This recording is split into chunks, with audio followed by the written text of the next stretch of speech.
आवाज आ रही है क्या? एक बार कमेंट करके बता देंगे। दीपाली, इंदु, जया, महेश, मुकेश। ठीक। चलिए, तो कल हमने सिलेबस पे चर्चा की थी। सिलेबस हमने देखा था और सीटीईटी के कुछ क्वेश्चन भी देखे थे। ठीक है, वो पेडागोजी वाले सेक्शन के हैं क्वेश्चन जो है वो। और उन क्वेश्चन से आपको पता चल गया होगा कि सीटीईटी में पेडागोजी का स्तर क्या होता है।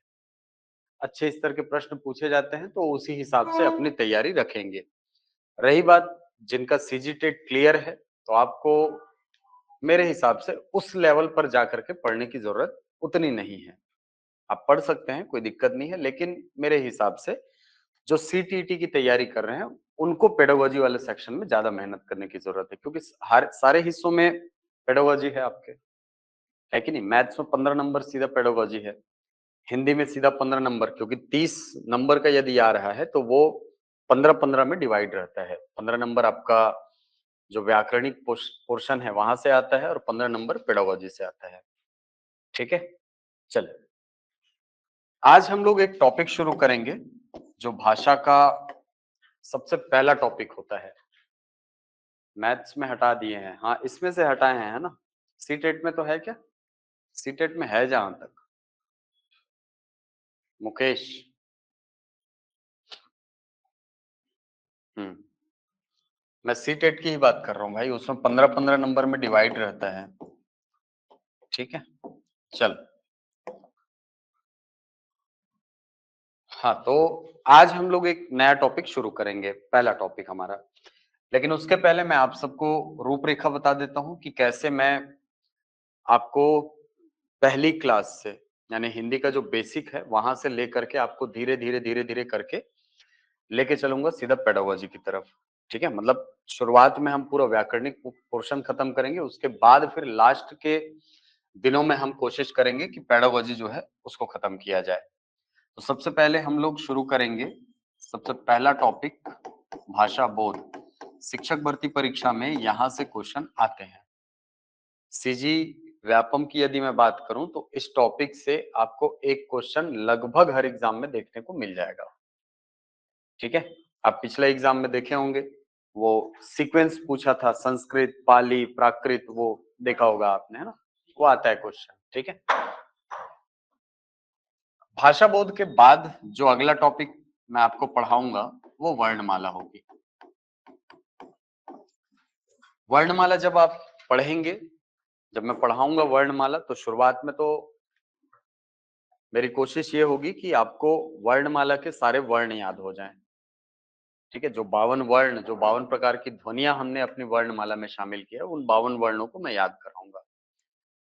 उस वर्णमाला को याद करने के बाद वर्णमाला में जो अलग अलग कॉन्सेप्ट आप देखते हैं, अलग अलग टाइप के कॉन्सेप्ट आते हैं, जैसे अल्प प्राण, महाप्राण हो गया, वर्णों का उच्चारण स्थल हो गया, अघोष वर्ण, सघोष वर्ण हो गए, अलग अलग आधारों पर व्यंजनों का, स्वरों का विभाजन, है ना। जो 4 आधार होते हैं स्वरों को विभाजित करने के, मुखाकृति के आधार पर, मात्रा के आधार पर, पढ़ा होगा आपने, है ना। जो 4 आधार होते हैं स्वरों के विभाजन के, उन 4 आधारों को मैं पढ़ाऊंगा। उसके बाद फिर व्यंजनों के विभाजन में चलेंगे। कुछ स्पेशल वर्ण होते हैं हमारे यहाँ, स्पेशल व्यंजन होते हैं जिनको एग्जाम में डायरेक्ट पूछता है। जैसे कभी पूछा है, आपने देखा होगा एग्जाम में, काकल्य वर्ण कौन सा है, पार्श्विक वर्ण कौन सा है, वर्ज्य वर्ण किनको कहा जाता है। ठीक है, तो वो सारे जो वर्ण हैं उनके बारे में आपको बताता चलूंगा। जब वर्णमाला खत्म हो जाएगा उसके बाद फिर हम आगे बढ़ेंगे और चलेंगे शब्द की तरफ। अब शब्द वाला सेक्शन जो है ये सबसे बड़ा हिस्सा है आपके व्याकरण का। व्याकरण बेसिकली शब्द ही तो है, देखा जाए तो, है कि नहीं। ध्वनियों का और उनके मेल से जो सार्थक ध्वनियां बनती हैं, उन्हीं का अध्ययन हम व्याकरण के अंतर्गत करते हैं, है कि नहीं। अब यदि मैं ध्वनियों की बात करता हूं तो वो वर्ण है, और जो सार्थक ध्वनियों की बात करता हूं तो वो शब्द है कि नहीं। उसकी तरफ चलेंगे। अब शब्द वाला जो टॉपिक है ये बहुत बड़ा टॉपिक है, क्योंकि इसी के अंतर्गत आप शब्द की परिभाषा देखते हैं। शब्द को बांटने के जो 5 अलग अलग आधार होते हैं, आप देखे होंगे प्रयोग के आधार पर शब्द, उत्पत्ति उत्पत्ति उद्गम या स्रोत के आधार पर शब्द, रचना के आधार पर शब्द, रूपांतरण के आधार पर और अर्थ के आधार पर शब्द। ये 5 आधार माने जाते हैं बांटने के लिए। तो इन 5 आधारों को हम पढ़ेंगे।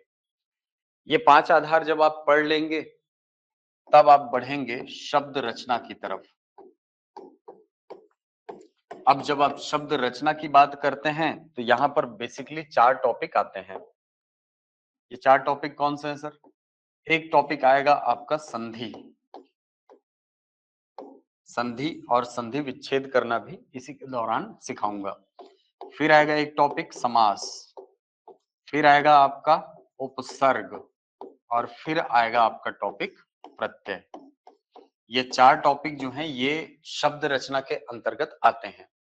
और जब तक आप यहाँ पहुंचेंगे लगभग ये मान के चलिए कि आपके सिलेबस का एक बहुत बड़ा व्याकरण का बहुत बड़ा हिस्सा कवर हो चुका होगा। आप उसको खुद फील करने लगेंगे। जब यहाँ तक पहुंचेंगे ना तो ऐसा लगेगा कि हाँ, पहले से हिंदी मेरी बेहतर हो गई है। जब शब्द वाला हिस्सा हो जाएगा उसके बाद फिर हम पहुंचेंगे वाक्य में। वाक्य के अंतर्गत अभी जो पैटर्न है उसमें अब ये नहीं पूछता है कि ये वाक्य सरल वाक्य है कि संयुक्त वाक्य है कि मिश्र वाक्य है, ये नहीं पूछता। वाक्य को बांटने के असल में हमारे 2 आधार होते हैं। एक होता है अर्थ के आधार पर वाक्य और दूसरा होता है रचना के आधार पर वाक्य। जब आप रचना के आधार पर वाक्य बोलते हैं तो ये 3 प्रकारों को, जिसका मैंने अभी नाम लिया, सरल, संयुक्त और मिश्र वाक्य, इनको रखा जाता है। जबकि अर्थ के आधार पर वाक्य के 8 भेद होते हैं और इन 8 भेदों के आधार पर अब आपको क्वेश्चन करता है। आप पुराने क्वेश्चन देखिएगा, जस्ट पिछले 2-3 टीटी के क्वेश्चन देखिएगा, सीजी टेट के, आपको पता चल जाएगा। व्यापम ही लेता है उसको भी, है कि नहीं? आपको पता चल जाएगा वहां से कि यहाँ से क्वेश्चन कैसे पूछ रहा है। अब इसके बाद वाक्य के अंग भी पढ़ने हैं आपको, वाक्य के आवश्यक तत्व भी पढ़ने, जो 6 आवश्यक तत्व होते हैं वो पढ़ने हैं। जब वाक्य वाला टॉपिक खत्म हो जाएगा उसके बाद फिर मैं आपको लेकर के चलूंगा व्याकरणिक अशुद्धियों की तरफ। व्याकरणिक अशुद्धियों के अंतर्गत आप बेसिकली 2 प्रकार की अशुद्धियों को देखते हैं। एक शब्द की अशुद्धि, यानी शब्द में जो अशुद्धि होती है, मात्राओं की गलती होती है या किसी वर्ण के पुनरावृत्ति की गलती होती है, बहुत सारी अशुद्धियां होती है उसमें। इसी को आप देखेंगे तो आपके सिलेबस में वर्तनी करके जो टॉपिक लिखा हुआ है ना, वो असल में अशुद्धियां हैं। ठीक है, क्योंकि वहां से क्वेश्चन जो है ये ऐसे ही बनता है, इसमें से किस शब्द की वर्तनी शुद्ध है या इनमें से किस शब्द की वर्तनी अशुद्ध है, वर्तनी से यही क्वेश्चन बनता है। तो वहां शब्द की अशुद्धि और वाक्य की अशुद्धि, शब्द की अशुद्धि में बेसिकली हम पढ़ेंगे किसकी? वर्तनी की अशुद्धि को। और जब आप वाक्य की अशुद्धि पढ़ेंगे तो वाक्य की अशुद्धि के अंतर्गत 13 प्रकार की अशुद्धियां आपको देखने को मिलेंगी। 13 अलग अलग प्रकार की अशुद्धियां हमारे वाक्यों में हो सकती हैं, जिसमें आप संज्ञा संबंधी, सर्वनाम संबंधी, विशेषण संबंधी,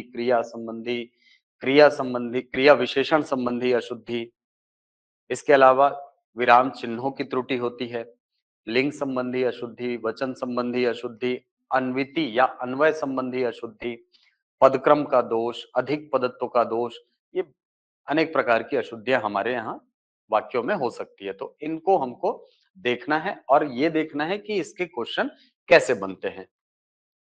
ठीक, अब जब यहां तक आप कंप्लीट कर लेंगे, इसके बाद फिर आपका एक टॉपिक आएगा यहां पर काल, एक टॉपिक बचा रहेगा आपका विराम चिन्ह। ये 2 टॉपिक आप व्याकरण वाले हिस्से में सबसे लास्ट में पढ़ेंगे। ठीक है, अच्छा, एक टॉपिक जो शिक्षक वाले सिलेबस में है ना, शब्द शक्ति, आप देखे होंगे उसमें शब्द शक्ति एक टॉपिक है। इस शब्द शक्ति वाले टॉपिक को मैं शब्द जब आप पढ़ाऊंगा उसी समय उसको भी क्लियर करता हुआ चलूंगा। ठीक है, चलिए, तो ये आपके व्याकरणिक पोर्शन का एक खाका है जो मैं आपको आगे जाकर के पढ़ाने वाला हूँ। ठीक है, इससे होता क्या है, देखो एक तो सिलेबस आपको याद हो गया है कि नहीं, आपको सिलेबस याद हो गया। सीक्वेंस में चलेंगे तो यही तो फायदा है, एक तो सीक्वेंस सीक्वेंस में चलोगे तो सिलेबस आपको याद हो जाएगा। दूसरा, व्यर्थ का भटकाव भटकाव से आप बच जाते हैं, व्यर्थ के, है कि नहीं, इधर उधर भागना नहीं पड़ता। फिर आपको आपको पता है कि हाँ भाई मेरे पास ये टॉपिक है एग्जाम के लिए, मुझे इसके एमसीक्यू सॉल्व करने चाहिए, खत्म बात। ठीक है, चलिए, तो ये आपके व्याकरण वाले भाग का सिलेबस है। इसके बाद जब आप पेडागोजी वाले हिस्से में आएंगे तो वहां पर मैं आपको शुरू करूंगा भाषा क्या है से। फिर से एक बार, भाषा क्या है, ये पेडागोजी वाले सेक्शन में आपको पढ़ाने वाला हूं, है ना, हिंदी के। भाषा क्या है, उसके बाद फिर भाषा अधिगम, भाषा अर्जन,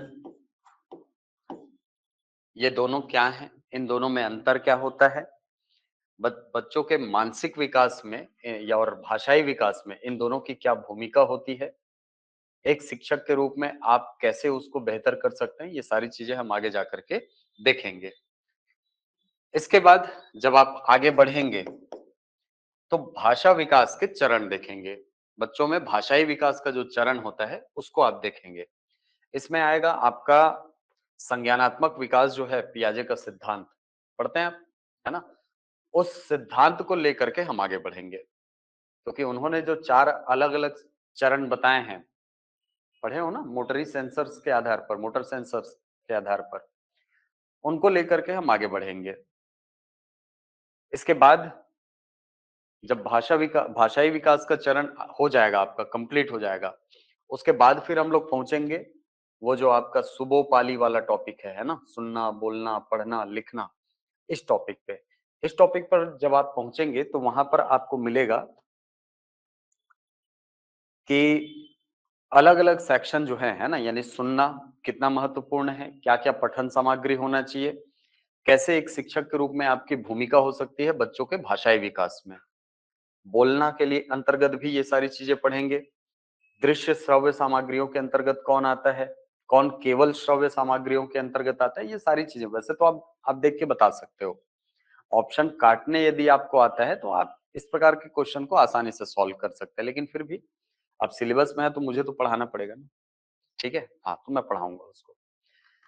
ये जब हो जाएगा आपका, उसके बाद फिर आपके श्रवण कौशल, है ना, सॉरी, पठन कौशल, पठन कौशल के प्रकार वगैरह जो हैं, है ना, जिसमें आप मौन और सस्वर पठन, ठीक है, द्रुत पठन, अलग-अलग प्रकार के जो पठन के प्रकार होते हैं वो सारी चीजों पर हम चर्चा करेंगे। इसके अलावा बीच में जब आप बच्चों का भाषाई विकास पढ़ेंगे तो इस समय में अलग-अलग भाषा शास्त्रियों के और अलग-अलग जो बोलना चाहिए जो बाल मनोविज्ञानी हैं, है ना, उनके अलग-अलग मत आते हैं कि वो भाषा कैसे सीखते हैं, उनका चरण क्या होता है, क्रमिक चरण को बताना होता है हमको। तो जैसे पियाजे ने 4 भाग में बाँटा है, वैसे ही अलग-अलग लोगों ने भी अलग-अलग तरीकों से उसको डील किया है। जैसे आप सुनते होंगे कि हम इस सीक्वेंस में बोलते हैं कि सुनना, बोलना, पढ़ना, लिखना, ये एक कॉमन सीक्वेंस होता है बच्चे के सीखने का। मोंटेसरी इसी को अब बदल देती है, किसको? किसको? पढ़ना और लिखना को चेंज कर देती है ना, एक्सचेंज। मोंटेसरी का नाम नहीं सुने? कौन है मोंटेसरी? हाँ? कौन है मोंटेसरी? शिक्षाविद है। अच्छा। योगदान क्या है उनका? सर हिंदी की क्लास अरे चालू तो होने दो यार। अभी चालू भी नहीं, पहला टॉपिक अभी पटाखा भी नहीं फूटा है। हाँ, कौन थी मोंटेसरी? मोंटेसरी कौन थे भाई? यार, किंडरगार्टन जानते हो, केजी? हाँ, उसके जनक माने जाते हैं वो। किंडरगार्टन पद्धति जो है ना, अभी जो KG1 KG2 ये जो चलता है, उसके जनक माने जाते हैं वो। ठीक है, स्कूल पूर्व जो शिक्षा का सिद्धांत है वो उन्हीं का है। स्कूल आने के पहले ही बच्चों को थोड़ा बहुत जानकारी दे दो, उनका कहना यही है। ठीक है, चित्रात्मक पद्धतियां जो आंगनबाड़ियों में आप देखे होगे, रंग रंग का फोटो बने रहता है, देखे हो ना, एक से एक फोटो बना के रखे रहते हैं, चार्ट बनाए रहते हैं जो स्कूल की दीवारों पर, वो मोंटेसरी शिक्षण प्रणाली की देन है। ठीक है, खैर मोंटेसरी बहुत अच्छे एक बाल मनोवैज्ञानिक थे, एक तरीके से देखा जाए वो बच्चों के मनोविज्ञान को बहुत अच्छा समझते थे।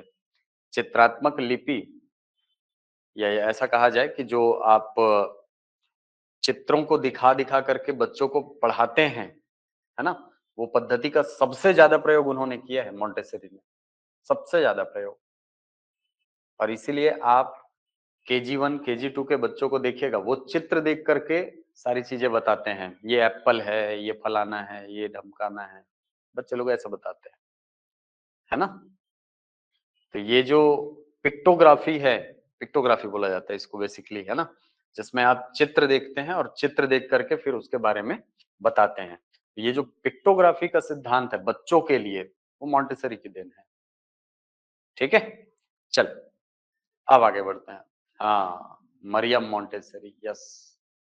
ठीक है, तो ये आपका पेडागोजी वाला हिस्सा है। सी टेट में यहां से शिक्षक भर्ती वाले हिस्से से बहुत कम क्वेश्चन है, ये भी बता रहा हूँ, बहुत छोटा सा हिस्सा जो है सी टेट का इसमें कवर होता है। कोशिश करेंगे कि जितना हिस्सा कवर होगा उसको एकदम बेहतर तरीके से पढ़ा जाए, क्योंकि हमारी कोशिश ये है कि जो शिक्षक भर्ती परीक्षा है ना, यानी जो नौकरी देने वाली, एलिजिबिलिटी वाली नहीं, जो नौकरी वाली परीक्षा है उसको हम लोग टारगेट करें। तो मेन सिलेबस जो होगा हम लोग का, वो होगा शिक्षक भर्ती परीक्षा का, जिसको हमने कल डिटेल में देखा है। ठीक है, सीजीटेट क्लियर है ना आपका? हाँ, ठीक है, सबका सीजीटीईटी क्लियर है ना? दोनों क्लियर है, हाँ, तो फिर क्या दिक्कत। चल चलिए, तो पहला हेडिंग डालेंगे भाषा।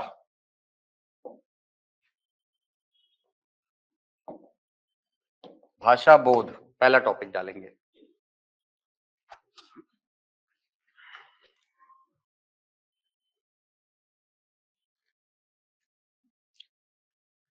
भाषा बोध टॉपिक के अंतर्गत हम पढ़ते क्या है सर? देखिए, भाषा बोध टॉपिक के अंतर्गत बेसिकली हम पढ़ते हैं भाषा क्या है, भाषा की परिभाषा क्या है, भाषा की परिभाषा क्या है, भाषा में कौन कौन से गुण होते हैं, है कि नहीं, भाषा में कौन कौन से गुण होते हैं। इसके अलावा आप देखेंगे हिंदी भाषा का विकास क्रम, हिंदी भाषा का विकास क्रम, और अगर थोड़ा सा टाइम रहा तो मैं आपको हिंदी के बारे में जो संवैधानिक प्रावधान हैं,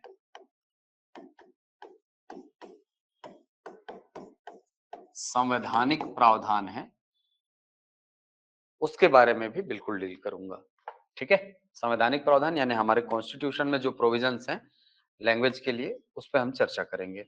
तो सबसे पहले भाषा बोध के अंतर्गत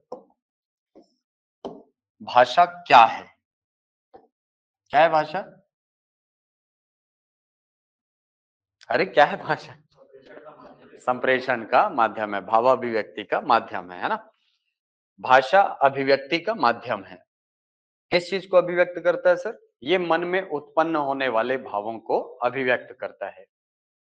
ये जो भाषा की परिभाषा, जिसको हम इतने अच्छे से जानते हैं कि भाषा अभिव्यक्ति का माध्यम है जो मन के भावों को अभिव्यक्त करता है, ये जो परिभाषा है ये सबसे पहले दी गई थी आचार्य पतंजलि, नाम सुने हैं, योग सूत्र वाले, है ना।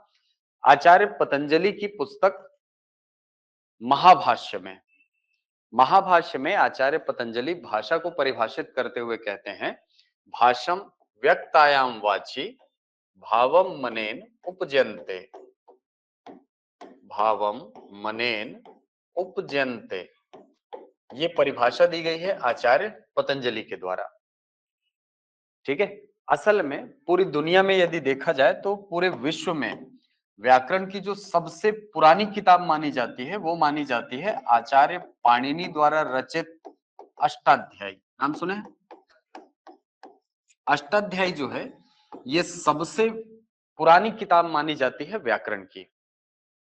और ये भारत की बात नहीं हो रही, पूरे विश्व में सबसे पुरानी किताब यदि व्याकरण की कोई है तो वो कौन सी है?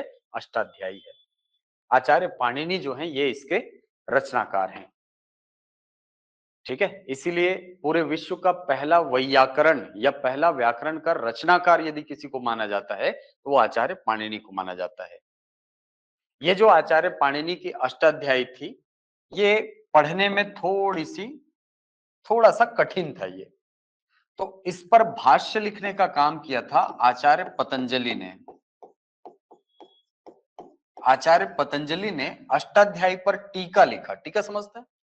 कमेंट्री। ठीक है, और उस पुस्तक को नाम दिया उन्होंने महाभाष्य। उस पुस्तक को इन्होंने नाम दिया महाभाष्य। इसी महाभाष्य में पहली बार परिभाषित किया गया था भाषा को। और भाषा को परिभाषित करते हुए आचार्य पतंजलि कहते हैं भाषम व्यक्तायाम वाची भावम मनेन उपजनते, अर्थात भाषा अभिव्यक्ति का माध्यम है जो मन में उपजने वाले भावों को अभिव्यक्त करती है। क्लियर है परिभाषा? तो ये जो परिभाषा है ये आपको न केवल यहां काम आएगा बल्कि जब आप बच्चों को सिखाएंगे, है ना, या जब आप भाषा का पेडागोजी वाला हिस्सा शिक्षण शास्त्र जब आप पढ़ेंगे तब वहां पर ये काम आएगा। हम सोचते हैं कि भाषा केवल वही है जो किताबों में लिखी होती है, या वो है जो बड़े बड़े कवि लिख करके गए हैं, बड़े बड़े साहित्यकार लिख करके गए हैं, वो भी भाषा है लेकिन वो साहित्यिक भाषा है। मैं जिस भाषा में आपसे बात कर रहा हूं ये भी अपने तरीके की भाषा है कि नहीं? ये भी तो भाषा है। बच्चे अगर मुझसे किसी चीज के किसी भी छोटा सा बच्चा है, मान लो 6-7 साल का, वो यदि किसी चीज की डिमांड कर रहा है तो जाहिर सी बात है उसकी भाषा व्याकरणिक रूप से एकदम बद्ध नियमों से बद्ध भाषा रहेगी क्या? 6 साल का बच्चा है, 5 साल का, नहीं रहेगी। लेकिन चूंकि वो अपने भावों को अभिव्यक्त कर रहा है, इसीलिए उसके द्वारा बोली गई बोली जो अभिव्यक्ति का माध्यम है जिससे वो खुद को अभिव्यक्त कर रहा है, वो भी किसके अंतर्गत रखा जाएगा? भाषा के अंतर्गत। क्योंकि भाषा शब्द जो है ये संस्कृत के भाष धातु से बनता है। संस्कृत के भाष धातु से बनता है जिसका अर्थ होता है बोलना, न कि लिखना। भाष का अर्थ क्या होता है? बोलना। ठीक है, ये क्वेश्चन आता है कई बार कि भाषा शब्द की उत्पत्ति कहां से हुई है, तो संस्कृत के भाष धातु से इसकी उत्पत्ति मानी जाती है। क्लियर है परिभाषा? ठीक, तो भाषा अभिव्यक्ति का वह माध्यम है जो मन में उपजने वाले भावों को अभिव्यक्त करती है। ठीक, अब यदि हम बात करें भाषा के गुणों की कि भाषा में कौन कौन से गुण पाए जाते हैं, तो भाषा का सबसे पहला गुण होता है कि भाषा सदैव परिवर्तनशील होती है। कोई भी भाषा हो दुनिया की, यहाँ पर ये जो गुण लिखे हैं ना, वो ऐसा नहीं है कि मैं केवल हिंदी के संबंध में बात कर रहा हूं, नहीं, ये दुनिया की हर भाषा पर लागू होता है। पहला गुण ये है कि हर भाषा परिवर्तनशील होती है। कोई भी भाषा कभी भी स्थायी नहीं हो सकती, वो हमेशा बदलती रहती है, उसका स्वरूप हमेशा क्या होता रहता है? बदलता रहता है। इस परिवर्तनशीलता के बहुत सारे कारण हो सकते हैं। इस परिवर्तनशीलता के बहुत सारे कारण हैं। इन कारणों में भाषा शास्त्री जो हैं वो 3 कारणों को सबसे प्रमुख मानते हैं। 3 कारण जो हैं ये सबसे प्रमुख कारण होते हैं भाषा की परिवर्तनशीलता के, ऐसा भाषा शास्त्रियों का मत है। कौन कौन से कारण है सर? देखिए, पहला कारण है भाषा पर समय का प्रभाव। दूसरा है भाषा पर क्षेत्रीयता का प्रभाव। और तीसरा है भाषा पर सांस्कृतिक संक्रमण का प्रभाव। सांस्कृतिक संक्रमण का प्रभाव। पहला क्या है? भाषा पर समय का प्रभाव। देखिए, भाषा पर समय के प्रभाव को आप जोड़ सकते हैं मानवीय प्रवृत्ति से। मानवीय प्रवृत्ति से आप इसको जोड़ सकते हैं। ह्यूमन टेंडेंसी जो हमारी है, समय का प्रभाव कैसे पड़ता है भाषा पर? कैसे पड़ेगा? मानवीय प्रवृत्ति ये कहती है, आप किसी भी शब्द को, है ना, कठिन रूप में उच्चारित मत करो। आप उसको सरल करके अपने तरीके से उच्चारित करो, है ना? आप कठिन शब्दों का उच्चारण मत करो। आप कठिन शब्दों को अपने तरीके से सरल कर लो और उस रूप में उच्चारित करो। इसीलिए तो क्रिकेट क्रिकेट हो जाता है ना? कल ही बताया था, ट्रक टरक हो जाता है। ट्रक क्या हो जाता है? टरक हो जाता है। क्रिकेट क्रिकेट हो जाता है। और बहुत सारे शब्द हैं हमारे यहाँ, ठीक है? हाँ, सरल होते जाते हैं, है कि नहीं? तो संस्कृत, अब हिंदी के परिप्रेक्ष्य में यदि इसको देखा जाए, तो हिंदी का जन्म या हिंदी का विकास जो है ये माना जाता है संस्कृत से। अब संस्कृत के शब्द जो थे वो कहीं ना कहीं कठिन थे हमारे उच्चारण करने में, है कि नहीं? कठिन थे उच्चारण करने में। वो कठिन थे, इसलिए हमने उसको थोड़ा सरल किया, दूसरी भाषा बनी। फिर सरल किया, फिर दूसरी भाषा बनी। ऐसा करते करते करते करते अनेक चरण बीते, तब वर्तमान स्वरूप में हमारी भाषा हमको दिखाई पड़ती है, वर्तमान स्वरूप। ठीक है, तो भाषा जो है ये धीरे धीरे सरल होती जाती है, और ये सरलता जब होती है तो भाषा का स्वरूप अपने आप क्या हो जाता है? बदल जाता है, अपने मूल रूप से अलग हो जाता है। तो ये है भाषा पर किसका प्रभाव? समय का प्रभाव। दूसरा, भाषा पर क्षेत्रीयता का प्रभाव पड़ता है। भाषा पर क्षेत्रीयता का प्रभाव ऐसे पड़ता है, आपको कल ही मैंने बताया था कि कोई भी भाषा रहे वो अपने आसपास की बोलियों से, अपने आसपास की भाषाओं से प्रभावित होती रहती है। कल बताया था ना, छत्तीसगढ़ी पर भी प्रभाव पड़ता है भाई, उड़ीसा का या उड़िया भाषा का या मराठी भाषा का, हमारी छत्तीसगढ़ी पर भी प्रभाव पड़ता है। दुनिया की कोई भी भाषा ऐसे नहीं है जो एकदम एब्सोल्यूट बन के रही रहे, कभी नहीं। हर भाषा अपने आसपास की भाषाओं से, अपने आसपास की बोलियों से निरंतर प्रभावित होती रहती है, निरंतर। इसी कारण तो दूसरी भाषा के शब्द दूसरी भाषा में आ जाते हैं, होता है ये, है कि नहीं? ठीक, जैसे हमारी हिंदी में या ऐसे हमारी छत्तीसगढ़ी में बहुत सारे शब्द उड़िया के मिल जाएंगे आपको, बहुत सारे शब्द आपको मराठी के मिल जाएंगे। कारण सर, कारण क्या है? क्षेत्रीयता का प्रभाव है वो, ठीक है। और वो उसी चीज को थोड़ा सा आगे बढ़ाओगे तो वो स्थिति कहलाती है सांस्कृतिक संक्रमण की। सांस्कृतिक संक्रमण की जो स्थिति होती है, इसमें इसको आप ऐसे समझ सकते हैं कि दो संस्कृतियों का मेल हो रहा है।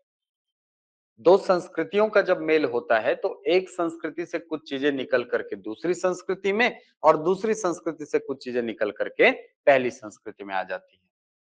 जैसे आज ही देख लो ना, हम जो कपड़े पहनते हैं ये मूल रूप से भारतीय कपड़े हैं क्या? नहीं है सर, मूल रूप से भारतीय कपड़े थोड़ी हैं ये। जब भी संस्कृतियों का मेल होता है, तीन चीजों का लेन देन होगा।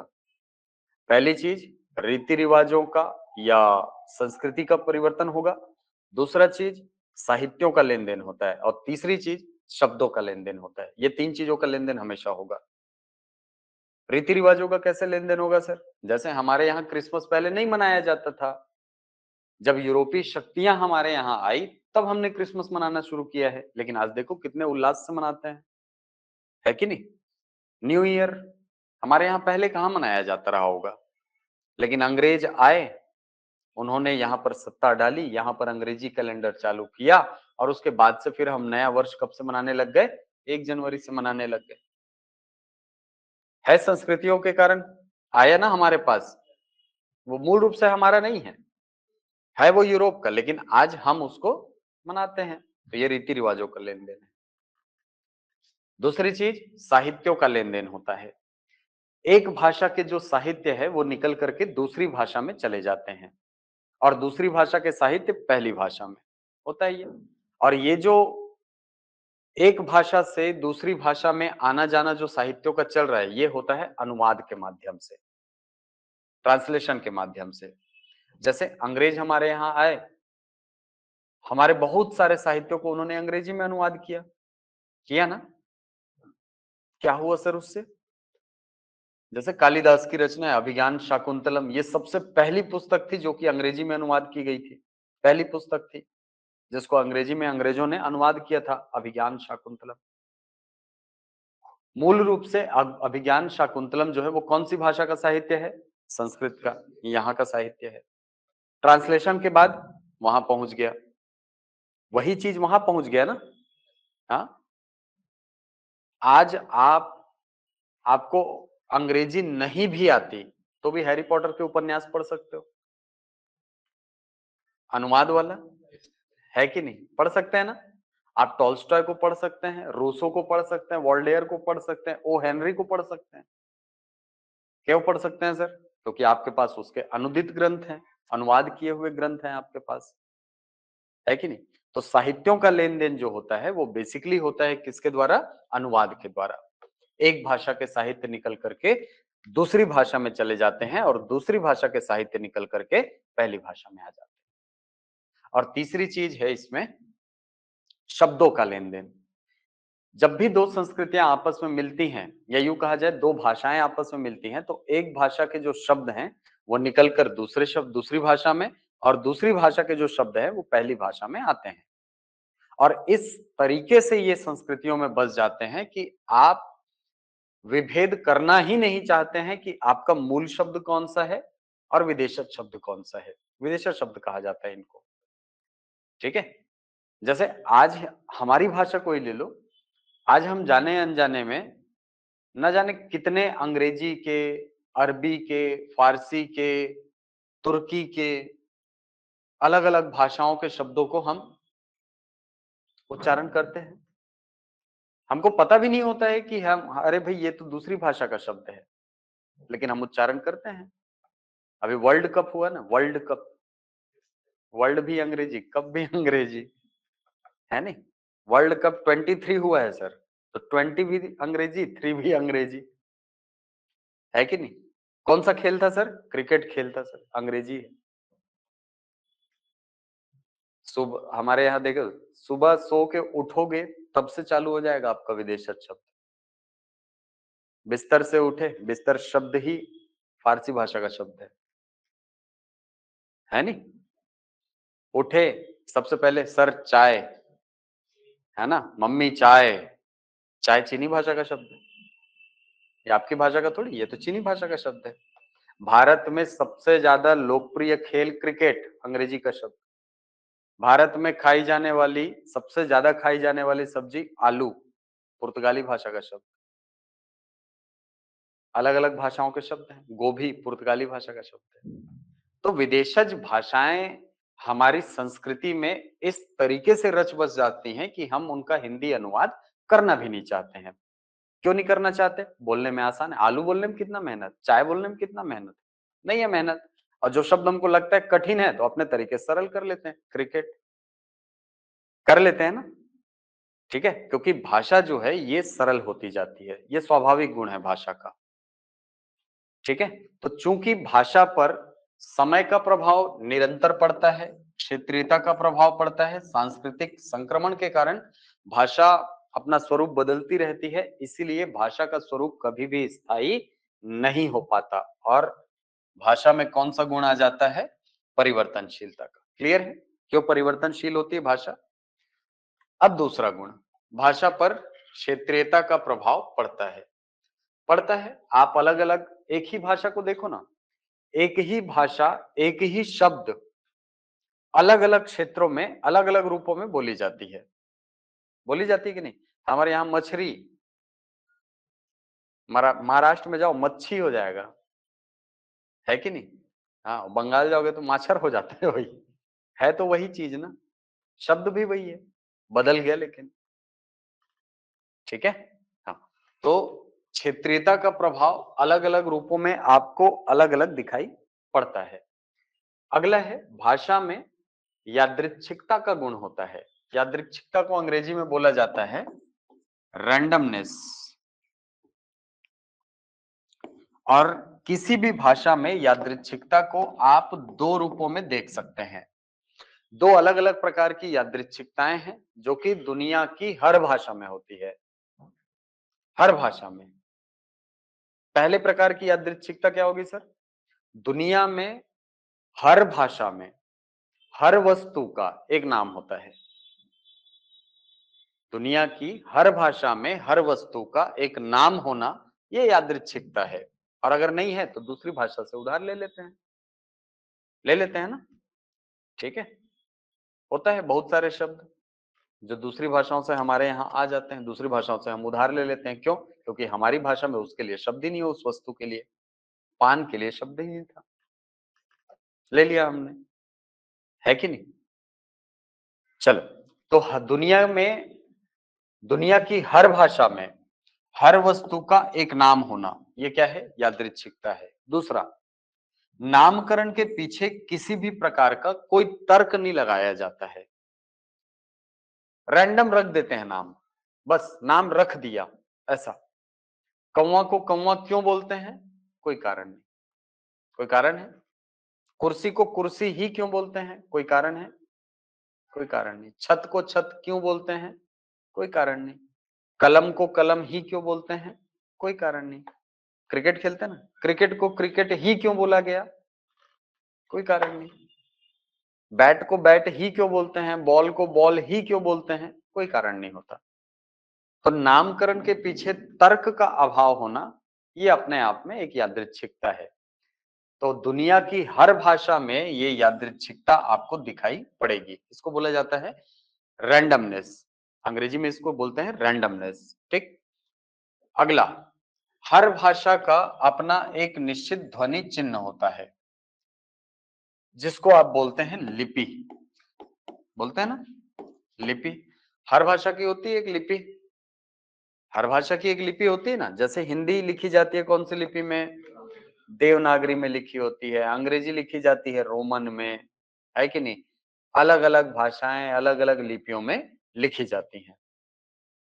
ठीक है, तो हर भाषा का अपना एक निश्चित ध्वनि चिन्ह होता है। ध्वनि चिन्ह कहने का मतलब सर, देखो जैसे हमारी वर्णमाला की यदि मैं बात करता हूं, तो हमारी वर्णमाला में ध्वनियों को चिन्ह दिया गया है।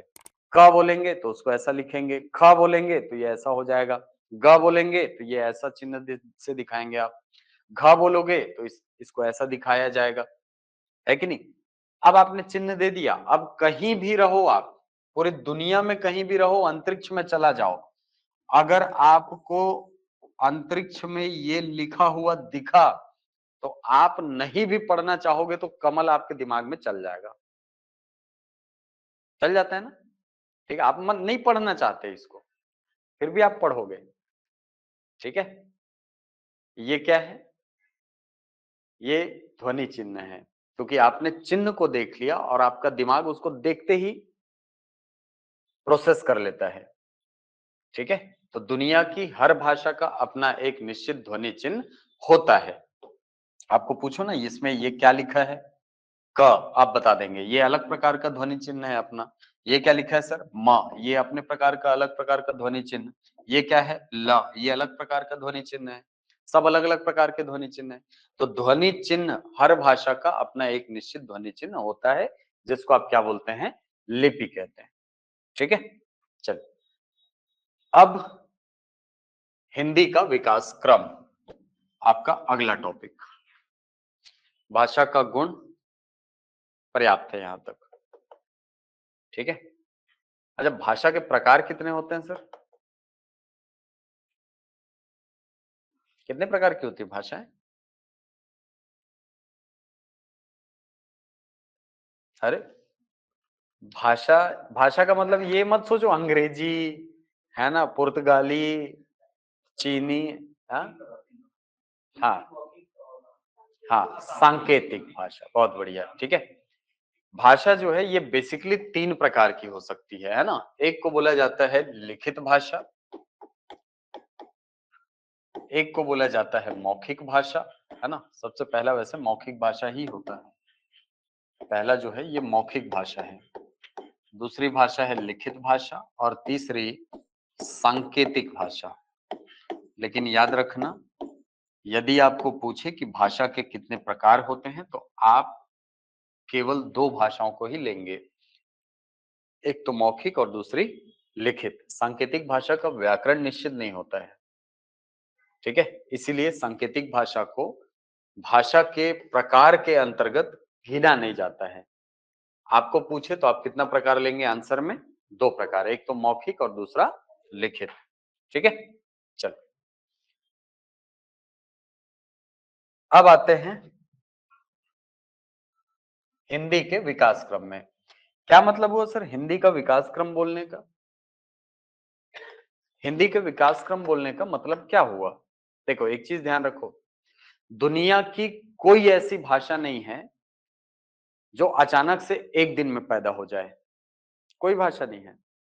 दुनिया की हर भाषा एक निश्चित प्रोसेस से, एक निश्चित प्रक्रिया से धीरे धीरे धीरे धीरे धीरे धीरे करके वर्तमान स्वरूप तक पहुंची है।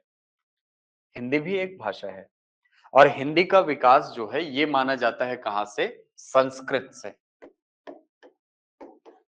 हिंदी का विकास आप कहां से मानते हैं? संस्कृत से। चूंकि हिंदी का विकास क्रम संस्कृत से जुड़ा हुआ है, इसीलिए हिंदी को आर्य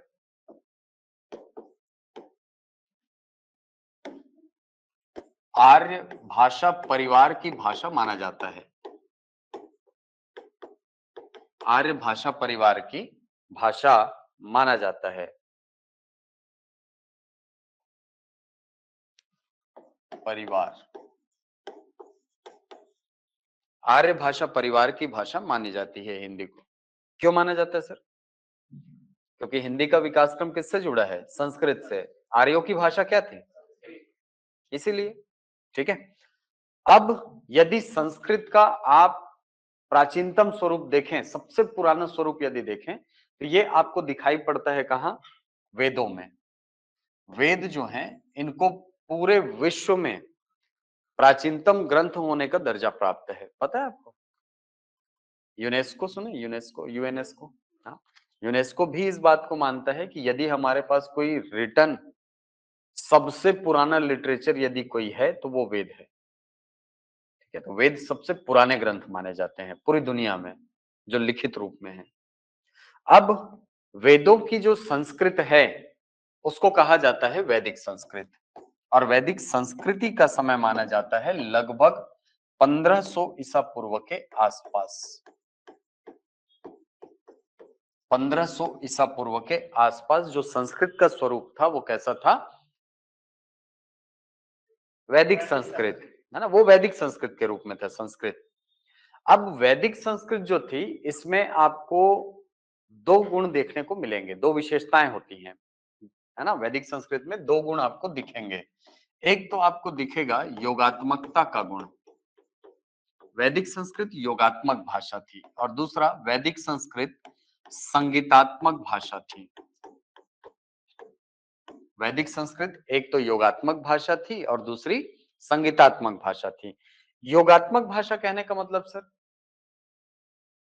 योगात्मक कहने का मतलब योग शब्द है, योग मतलब जुड़ना। ठीक है, वैदिक संस्कृत को जब आप देखेंगे तो वैदिक संस्कृत में ये गुण आपको दिखेगा। जैसे हम यहाँ पर देखो, जैसे मैं यहाँ पर कुछ भी लिखता हूं मान लो, है ना, जैसे ये हमने लिखा है ना, तो हमने क्या किया है, ऊपर वाला जो लाइन है इसको बीच बीच से तोड़ा है कि नहीं? अरे ऐसे ये देखो ना, ये यहाँ पर टूटा, फिर यहाँ टूटा है, यहाँ टूटा है, यहाँ टूटा है कि नहीं? बीच बीच से खंडित है ना। लेकिन भाषा का वो स्वरूप जिसमें शिरोरेखा खंडित ना हो, खंडित ना हो मतलब पूरा शुरू से आखिरी तक जुड़ी हुई हो, तब उस भाषा के गुण को कहा जाता है योगात्मकता का गुण। तो वैदिक संस्कृत में जब शब्दों को लिखा जाता था तो शिरोरेखा को तोड़ा नहीं जाता था। इसीलिए कभी कभी ये भ्रम होता था कि एक लाइन में केवल एक शब्द लिखा है। ये भ्रम होता है हमको, है ना, कि एक लाइन में केवल एक शब्द लिखा है, लेकिन असल में वहां पर एक शब्द नहीं होता था, वहां पर बहुत सारे शब्द होते थे। ये भ्रम का कारण ये होता था कि उसकी जो शिरोरेखा है, ये जो ऊपर वाली लाइन है, ये खंडित नहीं होती थी। ठीक है, तो ये है वैदिक संस्कृत में योगात्मकता। तो वैदिक संस्कृत कैसी भाषा थी? योगात्मक भाषा थी। उसमें सारे शब्दों को जोड़कर लिखा जाता था, और जोड़ने के लिए एक इंस्ट्रूमेंट प्रयोग में लाया जाता था जिसको बोलते हैं संधि। संधि सुने ना? हाँ, वो शब्द रचना के अंतर्गत जब आप पढ़ेंगे तो आपको पता चलेगा, वहां पर सारे शब्दों को जोड़ने के लिए संधि का प्रयोग किया जाता था। ठीक है, चलो, तो ये तो हो गई भाषा। वैदिक संस्कृत कैसी भाषा थी? योगात्मक भाषा थी सर। दूसरी चीज, वैदिक संस्कृत जो है ये एक संगीतात्मक भाषा थी। एक ऐसी भाषा थी जिसको आप गा सकते थे, जिसको आप गा सकते थे, लिरिकल थी भाषा। ठीक है, क्यों रही होगी सर? क्यों रही होगी वैदिक संस्कृत? संगीतात्मकता क्यों रही होगी वैदिक संस्कृत में? गाने से याद रहता है। हाँ, बहुत बढ़िया। देखो, वेदों के बारे में ना एक शब्द बड़ा प्रचलित है। वेदों को श्रुति ग्रंथ कहा जाता है, सुने हैं? वेदों को क्या कहा जाता है? श्रुति ग्रंथ कहा जाता है। श्रुति मतलब श्रुत धातु से बना है। श्रुत मतलब होता है सुनना। ठीक है, श्रुत श्रुत का मतलब क्या होता है? सुनना। ठीक। वैदिक संस्कृत की यदि हम बात करें तो वैदिक संस्कृत से जुड़ने के लिए आपको थोड़ा सा नॉलेज होना चाहिए वैदिक संस्कृति का। वैदिक संस्कृति में एक परंपरा चला करती थी जिसको बोला जाता था उपनिषद की परंपरा। गुरुकुल हुआ करते थे। गुरुकुलों में वेदों को अध्ययन कराने के लिए, वेदों का अध्ययन कराने के लिए गुरु अपने समीप बिठाता था शिष्यों को और उनको श्लोक याद करवाता था।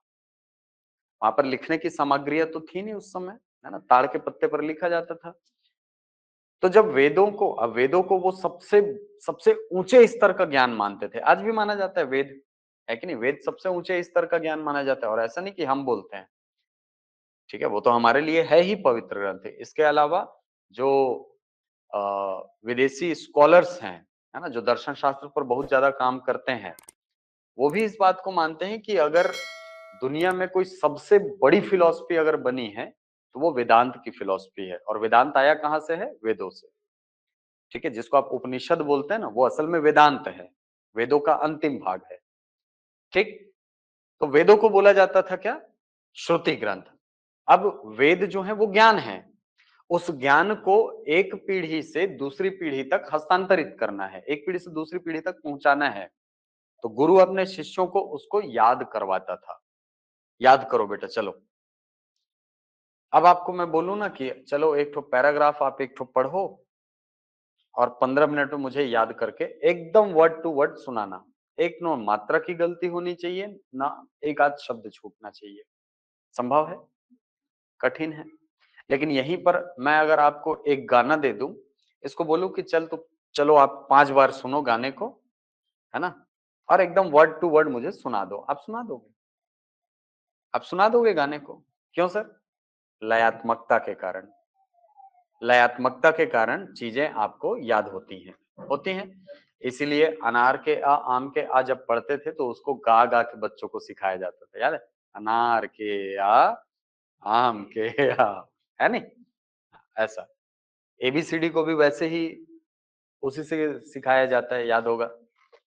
ठीक है, तो वेद जो होते थे ये श्रुति ग्रंथ हुआ करते थे, और इसको याद कराने के लिए आपको उपनिषद परंपरा जो है ना, उपनिषद परंपरा के द्वारा शिष्यों तक इस बात को, इस ज्ञान को पहुंचाया जाता था।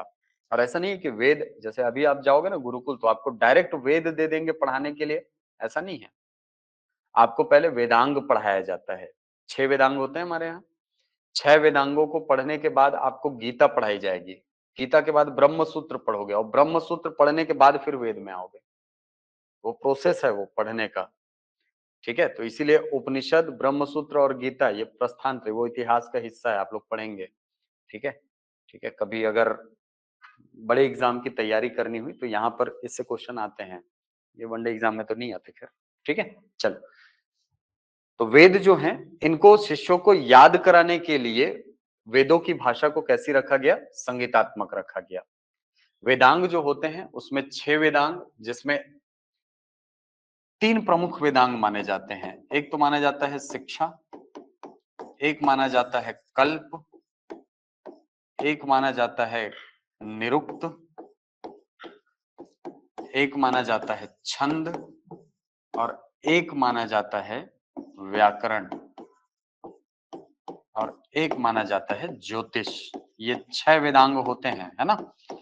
इसमें से सबसे प्रमुख यदि कोई है तो वो व्याकरण है, दूसरा है छंद, तीसरा है निरुक्त। ये 3 जो है इसको सबसे प्रमुख वेदांग माना जाता है। ठीक है? व्याकरण हमें बताता है कि किस शब्द को कैसे उच्चारण करना है, उच्चारित करने का तरीका हमको बताता है वर्णों के, शब्दों के। छंद हमको उसकी लयात्मकता के बारे में बताता है। लयात्मकता समझते हैं? ठीक है? इसको गाना कैसे है? इसीलिए वेदों में जो श्लोक लिखे रहते थे उसको श्लोक नहीं बोला जाता, सूक्ति भी नहीं बोला जाता, उसको ऋचा बोला जाता है। सुने हो? वेदों की ऋचाएं, ऋचा बोला जाता है। ठीक है? वो श्लोक नहीं है, वो ऋचाएं हैं। श्लोक बाद में लिखे गए हैं। चलिए, तो छंद जो है ये लयात्मकता के बारे में बताता है और निरुक्त जो है ये धातुओं से अर्थ निर्माण की प्रक्रिया को बताते हैं। जैसे अभी मैंने बताया ना भाषा शब्द भाष धातु से बना है, तो वो भाष शब्द जो है, भाष धातु जो है, वो कहाँ मिलेगा सर हमको? निरुक्त में मिलेगा। निरुक्त जब आप पढ़ेंगे तो आपको वहां पता चलता है कि भाषा शब्द जो है ये भाष धातु से बना हुआ है। ठीक? अब सोचो कोई रचना जिसमें छंद समाहित है, जिसमें छंद समाहित है, आप उसको पढ़ सकते हो कि गा सकते हो? और सरल करूं, हनुमान चालीसा को आप पढ़ नहीं सकते, आपको गाना ही पड़ेगा। आप पढ़ नहीं सकते, आपको गाना ही पड़ेगा उसको। ठीक है? आप अगर ऐसे सोचो ना पढ़ के निकल जाएंगे, नहीं पढ़ पाओगे, आपको गाना ही पड़ेगा। ये छंदों की खासियत होती है। ठीक है? चलिए, तो चूंकि वैदिक संस्कृत में या वेदों के भाषा में संगीतात्मकता का निवेश था, योगात्मकता का निवेश था, इसीलिए बहुत सारे भाषा शास्त्री वैदिक संस्कृत को आम लोगों की भाषा होने से इनकार करते हैं और ये कहते हैं कि भाई इतनी जटिल भाषा आम लोगों की भाषा नहीं हो सकती है। नहीं भी हो सकती। सही भी बोल रहे हैं क्या? सही बोल रहे हैं ना? हो ना? अरे यार, अब गा गा के थोड़ी बात करूंगा मैं। इसको ऐसे समझो, मैं गा गा के थोड़ी बात करूंगा, संगीतात्मकता है ना। ठीक है? मुझे आपसे बात करना हुआ तो मैं गा गा के थोड़ी बात करूंगा, नहीं करूंगा। इसीलिए वेदों की भाषा क्या है? वेदों की भाषा को आम लोगों की भाषा होने से कई भाषा शास्त्रियों, जिसमें आप नाम सुने होंगे मैक्स मूलर का, है ना, एक ग्रियर्सन का नाम सुने होंगे, वो इनको इस भाषा को आम लोगों की भाषा मानने से इनकार करते हैं। अब जैसा कि मैंने आपको बताया कि कोई भी भाषा हो वो कभी भी स्थायी नहीं हो सकती, उसका स्वरूप जो है वो धीरे धीरे बदलता है। तो वैदिक संस्कृत भी अपना स्वरूप धीरे धीरे बदलती है और वैदिक संस्कृत का सरलीकरण होता है लगभग 1000 ईसा पूर्व के आसपास, और 1000 ईसा पूर्व के आसपास लौकिक संस्कृत का जन्म होता है। जन्म नहीं बोलना चाहिए, विकास होता है। ठीक है? वैदिक संस्कृत विकसित होकर के किस रूप में आती है? लौकिक संस्कृत में। लौकिक संस्कृत में गद्यों का लेखन प्रारंभ होता है। हालांकि यजुर्वेद हमारे पास गद्य रूप में था, है ना, क्योंकि यजुर्वेद एक ऐसा वेद है जो कि गद्य और पद्य दोनों में है। यस, ठीक है। लेकिन जो मूल रूप से यदि गद्यों की रचना देखी जाए तो वो लौकिक संस्कृत में हुई है।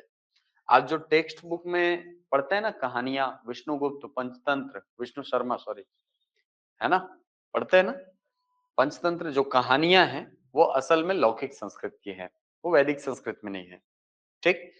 अब लौकिक संस्कृत भी धीरे धीरे सरल होती है और लौकिक संस्कृत के सरलीकरण से पाली भाषा का जन्म होता है। पाली भाषा का विकास लगभग 500-600 ईसा पूर्व के आसपास हमको दिखाई पड़ता है। इसके साहित्य जो हैं ये 500-600 ईसा पूर्व के हमको मिलते हैं और ये जो समय था ये बेसिकली गौतम बुद्ध का समय है ना। पूरी दुनिया में यदि देखा जाए तो एकदम पुनर्जागरण का काल माना जाता है 6ठी शताब्दी ईसा पूर्व को। ठीक है? 6ठी शताब्दी ईसा पूर्व जो है ये पूरे विश्व में पुनर्जागरण हुआ था। हमारे भारत में तो दो बड़ी विभूतियों का नाम आता है। एक नाम आता है महावीर स्वामी का, है ना, जिन्होंने जैन धर्म की स्थापना की, और दूसरे आते हैं गौतम बुद्ध जिन्होंने बौद्ध धर्म की स्थापना की। ऐसे ही चीन में कन्फ्यूशियस आया था इसी टाइम पे, जिसका सिद्धांत आज भी चलता है, जिसका धर्म कन्फ्यूशियस धर्म है वहां पे, पता है? एक जैसे हमारे यहाँ बौद्ध एक धर्म है ना, वैसे ही वहां पे कन्फ्यूशियस एक धर्म है। जो बौद्ध धर्म के साहित्य थे वो लिखे गए हैं कौन सी भाषा में? पाली भाषा में। पाली भाषा संस्कृत की तुलना में काफी सरल थी, बहुत सरल थी। ये इतनी सरल थी कि आम लोग इस भाषा में बातचीत कर सकते थे। इसीलिए पाली भाषा को भारत की प्रथम जन भाषा का दर्जा प्राप्त है। भारत की प्रथम जन भाषा, या इसी को भारत की प्रथम लोक भाषा, भारत की प्रथम देश भाषा, जो भी बोले। कौन सी भाषा है? पाली भाषा।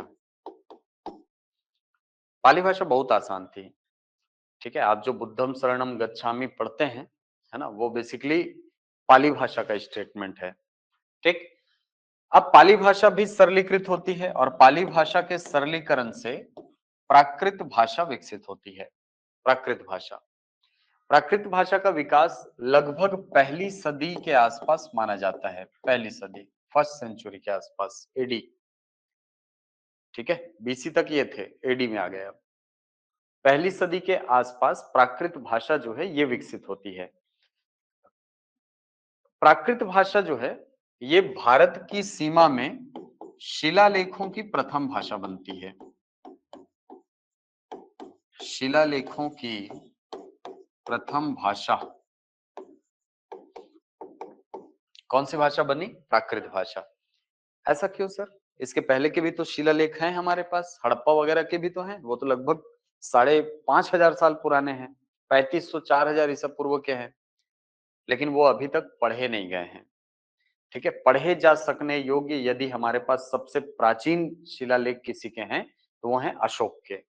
और अशोक के शिलालेख जो भारत की सीमा के अंतर्गत पाए गए हैं, उनकी भाषा क्या है? प्राकृत भाषा। प्राकृत भाषा ब्राह्मी लिपि, यही पढ़ते हैं आप, है कि नहीं? प्राकृत भाषा है और उनकी लिपि क्या है? ब्राह्मी लिपि।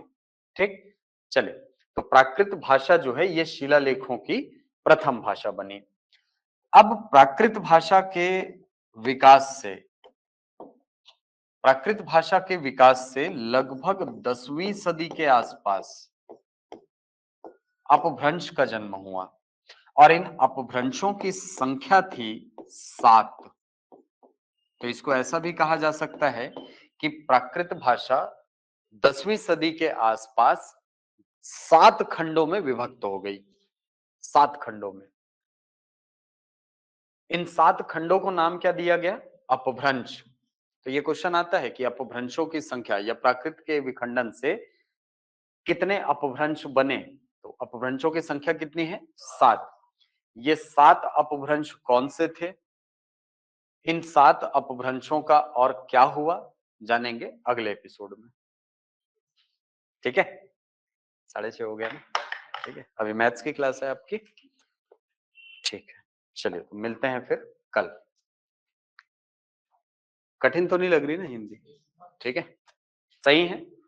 ठीक है, बहुत आसान है। और मेरा तो ये है कि अगर आप हिंदी अच्छे से पढ़ते हैं तो यहाँ पर एक स्टूडेंट टीईटी का जब एग्जाम दिया था, सीजी टीईटी, तो उसमें 30 नंबर का रहता है ना, उसके 29 नंबर आए थे, लाया था उसने, और एक क्वेश्चन विलोपित हो गया था। ठीक है, आप भी ला सकते हैं, ऐसा कुछ नहीं है। आप थोड़ी सी मेहनत आप अगर खुद की तरफ से करेंगे तो मेरी कोशिश अपने तरफ से 100%, 110% रहती है। ठीक है, उसके लिए निश्चिंत रहिए। कहीं पर भी डाउट आए, कुछ भी डाउट आए, ना केवल मैं बल्कि उड़ान का कोई भी फैकल्टी हो, वो आपके लिए हमेशा खड़ा रहेगा। ठीक है, चाहे वो रवि सर हो, चाहे मैं हूं, या कोई और सर हो। अनिश सर पढ़ा रहे हैं, अनिश सर पढ़ा रहे हैं अभी, पर्यावरण चल रहा है ना, चाहे वो हो, कोई भी टीचर हो, आपके लिए एनी टाइम खड़ा है, आप निश्चिंत रहिए उसके लिए। ठीक है, चलिए मिलते हैं फिर कल।